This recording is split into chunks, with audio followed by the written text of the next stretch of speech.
Prêt, partez, pitch. Bonjour à tous, je m'appelle Lara Gervais, je suis ingénieure en machine learning et cofondatrice de Virtuosis, avec pour mission d'améliorer le bien-être au travail via l'analyse vocale. Le stress, l'anxiété, le burn-out touchent des millions de personnes dans le monde. En fait, c'est une personne sur 4 qui en subira les conséquences au cours de sa vie. Le souci, c'est qu'on s'y intéresse trop tard. On s'y intéresse seulement lorsque les dégâts sont là. Alors, on a créé Virtuosis, un outil de détection précoce. Basé sur mes recherches à l'EPFL, on a développé des algorithmes d'IA capables de mesurer les biomarqueurs vocaux pour analyser le bien-être en temps réel. Mais on n'analyse pas ce qui est dit, pas les mots, mais comment c'est dit. Alors vous sentez peut-être si ma voix est plutôt grave, plutôt aiguë, si je ralentis le rythme de parole. Mais avec l'IA, c'est plus de 400 paramètres qu'on peut décoder dans la voix pour comprendre les niveaux de stress, d'anxiété, de bonheur et bien plus encore. Ça fonctionne directement pendant les appels sur Microsoft Teams et en plus, on obtient même du feedback sur sa communication. Alors, je vous vois venir. Peut-être ça fait un peu peur, cette technologie. Sachez que la confidentialité est vraiment au cœur de nos stratégies, est au cœur de notre produit. Les dashboards personnels sont strictement confidentiels aux individus, aux employés. Les managers obtiennent seulement des données agrégées, anonymes. Mais c'est assez pour leur permettre de détecter s'il y a un problème dans une division, leur permettre de voir si les mesures qu'ils mettent en place sont efficaces ou non, aussi pour leur permettre de recommander de manière automatique, anonyme, le bon support au bon moment à la bonne personne, c'est-à-dire une séance de coaching, par exemple, à la personne qui en aurait le plus besoin. Alors en fait, on remplace les questionnaires traditionnels avec des mesures en temps réel. Cet été, Microsoft nous a élu Startup de l'année et Virtuosis, qui est disponible sous forme de licence mensuelle par utilisateur, est d'ores et déjà déployé dans plusieurs grandes entreprises. Et ce, grâce au support de ma merveilleuse équipe. Notamment mon associé, qui vient juste d'arriver pour me soutenir, qui a plus de 18 ans d'expérience à l'international, dans des grosses structures, mais aussi à développer des projets tech, globalement. Enfin, sur une dernière note, j'aimerais vous dire que le bien-être mental, c'est seulement la première application de notre technologie. La voix peut en dire tellement plus sur la santé. Et pendant que je parlais, j'ai laissé Virtuosis tourner pour analyser ma voix. Je vais l'arrêter maintenant. Et donc, si vous voulez voir à quoi ça ressemble, je peux vous montrer ça juste après. Enfin, si vous croyez en le potentiel de cette technologie, votez Virtuosis. Merci.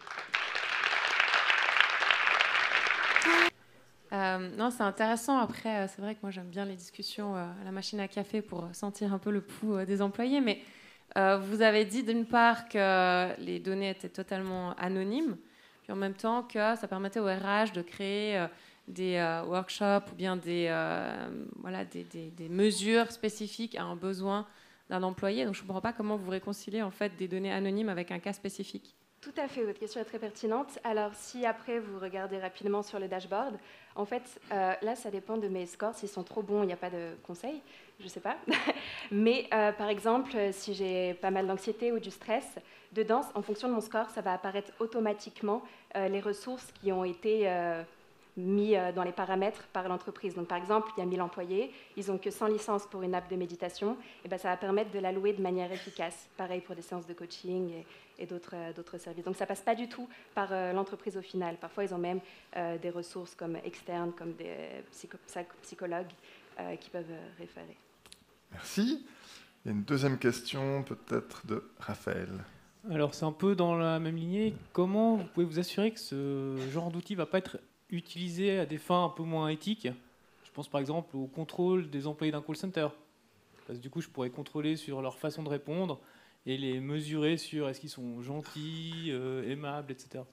Tout à fait. Votre question est très pertinente et c'est justement là où on a vraiment fait par défaut dans l'app, dans ce qui est disponible aujourd'hui, que ce soit seulement mais j'ai accès qu'à mes données. Mon employeur n'aura pas accès aux données individuelles et on ne peut pas aller autour de ça pour éviter des dérives parce qu'il pourrait en avoir pas mal, effectivement. Super, merci. Et le public a certainement plein de questions. Beaucoup de questions. Est-ce que vous n'avez pas peur de priver encore plus les humains de leurs facultés émotionnelles ? Je pense qu'au contraire, ça permet de développer, j'ai pas forcément le terme en français, awareness, de développer de la conscience de comment on se sent. Parce que par exemple, moi, quand je me sens stressée, je ne le remarque pas tout de suite, jusqu'à ce que des personnes externes me le fassent remarquer, que je suis tendue, un petit peu sur les nerfs. Donc je pense que ça replace plutôt l'humain au centre. C'est pas comme une nouvelle technologie, donc par exemple ChatGPT ou des robots qui vont automatiser pour remplacer les humains, mais c'est vraiment pour nous aider à s'améliorer, à se sentir mieux, pour mieux collaborer ensemble. C'est vraiment la philosophie de départ. Merci. Au niveau des 400 critères évalués, comment est-ce qu'on est certain de leur fiabilité? Comment ils sont définis? Alors, au niveau des critères donc, qui sont affichés sur le dashboard là-bas, chaque critère a vraiment été travaillé avec des psychologues et psychiatres. C'est vrai que j'ai oublié de le mentionner, mais dès le départ, j'ai souhaité travailler avec des professionnels du domaine pour baser nos technologies vraiment sur un dataset qui est le plus divers possible pour éviter les biais, mais aussi qui a été travaillé selon les standards utilisés par les psychiatres et les psychologues. Merci. Est-ce que les indicateurs de stress sont détectables de manière homogène chez tout le monde? Justement, ça revient aussi à cette question-là, où on a vraiment travaillé pour avoir un dataset de départ qui est très divers. Par exemple, la technologie, souvent, elle performe moins bien sur les femmes parce que voilà, c'est surtout des données d'hommes. Mais on a vraiment essayé, non seulement voilà, pour ce qui est du genre, mais aussi pour les autres paramètres démographiques, de prendre en compte ça pour que la technologie soit aussi peu biaisée que possible. Toute dernière peut-être, pourquoi est-ce qu'un employé déclencherait ceci? Un employé? Oui. C'est pour, d'une part, recevoir du feedback pour soi-même et bénéficier justement des ressources. Merci beaucoup. Merci. Merci.